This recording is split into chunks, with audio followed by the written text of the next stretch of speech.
What's going on YouTube, and welcome back to Nice Gaming. I'm McGarvin, and today I want to welcome you into the first episode of our brand new show, Renewed or Revoked, where we take a look at your favorite things, but as video games.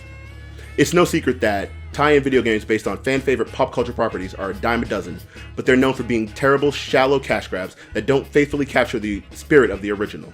That said, as someone who is big into pop culture, my goal on this show is to review video games based on popular media and determine whether their licensing rights should be renewed or revoked.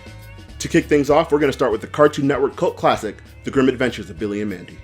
Created by Maxwell Adams in the late 90s, The Grim Adventures of Billy and Mandy got its start on Cartoon Network in the summer of 2000. As part of Cartoon Network's Big Pig segment, audiences were shown various pilots for would-be shows, and the winner would be green-lit for a full series. In the finals, viewers voted overwhelmingly in favor of Billy and Mandy, then known as Grim and Evil, scoring more votes than whatever happened to Robot Jones and Longhair and Double Dome combined.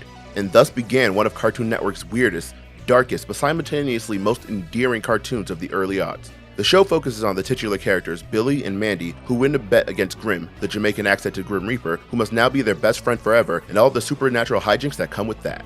Unlike other cartoons of its time, Billy and Mandy doesn't shy away from disturbing visuals or macabre topics, but still manages to shine a spotlight on the strongest aspect of the show, the writing. The show is filled to the brim with moments that really highlight how well the writers understand their characters, their world, and of course, comedic timing. There's a big gross bug in there! Go squish it! That's why I'm here, son. Dang, gonna need the big boot. The Grim Adventures of Billy and Mandy was easily one of Cartoon Network's most popular shows of the early 2000s, so it came as no surprise when they announced a tie-in game to be released in the fall of 2006. Enter The Grim Adventures of Billy and Mandy for the PlayStation 2, GameCube, and Nintendo Wii. Developed by High Voltage Software, The Grim Adventures of Billy and Mandy stands alone as the only Billy and Mandy games to make it to a home console release, so any hopes we have of a good Billy and Mandy home experience ride on the back of this game. That said, let's take a look under the hood and see what The Grim Adventures of Billy and Mandy brought to the table. The Grim Adventures of Billy and Mandy is a 3D arena fighter in a similar vein as PlayStation All-Stars Battle Royale, the Digimon Rumble series, and to a lesser extent, the Super Smash Bros. Series. Players take control of up to 15 iconic characters from the Billy and Mandy franchise and duke it out in a wild battle royale to the death. Like those series, players can utilize things around them to aid in their combat, whether that means picking up a weapon for a little extra oomph, or using the environment to inflict a little extra damage. Billy and Mandy is far from your average 1v1 fighting experience. To win, players must reduce their opponent's livestock to 0, and then perform a special finisher to launch them from the arena and eliminate them from the match. The game comes standard with 3 playable game modes: Story, Versus, and Mission.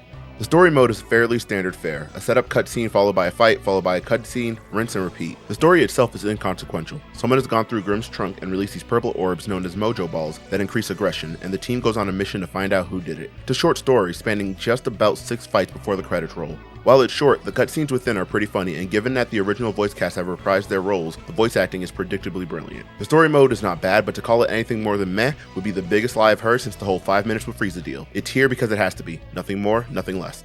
While the story mode is a mega letdown, the mission mode is a little more fun as long as you take it in small doses. The missions are broken into tiers, and each tier gives you a mission that you have to complete. Completing those missions unlocks a variety of things, from characters and outfits to game modes and concept art. The missions themselves are rather straightforward. Sometimes it's a standard battle, other times a coin battle, or even sudden death. The game boasts over 45 different missions to play through, so there's a lot to keep you entertained, if only for a little while. Like I warned earlier though, it's a lot better to take these missions in small doses. A lot of them can feel rather samey, and really it's not long before you start to feel your brain cells die off as you play through this mission mode. Of course, for as good as the mission mode is, and as amusing as the story mode can be on your first run through, the main draw of this game is of course the Versus mode, where you and up to 3 of your friends can throw down for bragging rights and 8 stage lifted straight from the iconic series itself. Versus mode is as straightforward as they come. Step 1, pick a character. Step 2, kick ass. The combat in this game is also incredibly simple, especially when you compare it to a lot of its contemporaries.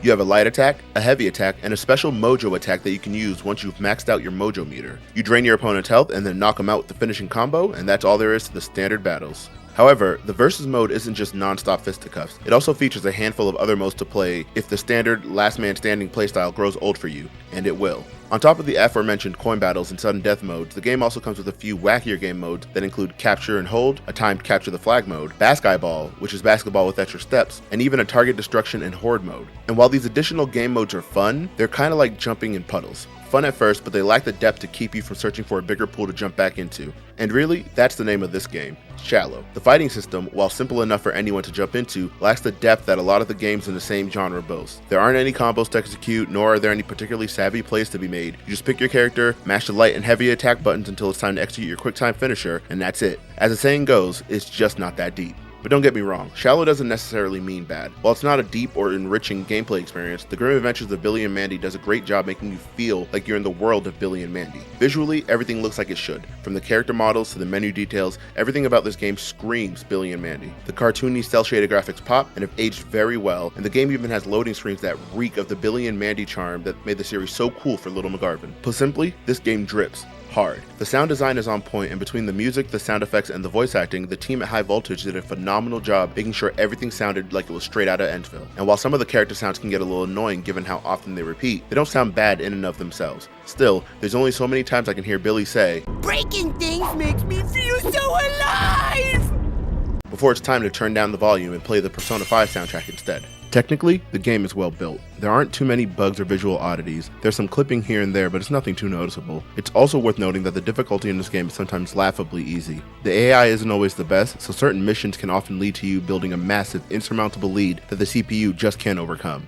Aside from those minor gripes and the load times, which can admittedly be a little long, there isn't much else I can complain about with this game. That said, the grim adventures of Billy and Mandy isn't exactly what you're looking for if you're in the market for a deep or complex arena fighter, but it's definitely the kind of game you would enjoy if you've ever even been a casual fan of the original series. It's uniquely Billy and Mandy and does the series justice in terms of bringing the spirit of the show to the home consoles. It doesn't feel cheap and has enough extras to keep you playing to completion, especially with the Easter eggs and unlockable outfits. And while the combat system isn't very deep, it is very fun, at least for a handful of games, and the extra game mode should add a little extra spice to any session. As far as we're concerned, the Grim Adventures of Billy and Mandy earns an easy renew it. The best way to put it is, while it's not a great fighting game, it is a great Billy and Mandy game. The game is overflowing with nostalgic set pieces and references that even casual fans can identify. At its core, the Grim Adventures of Billy and Mandy is a shallow but fun way to spend an afternoon, and sometimes that's all you need. We highly recommend that any Billy and Mandy fan or Cartoon Network game collector check this one out. Just remember, you're here for a good time, not a long time.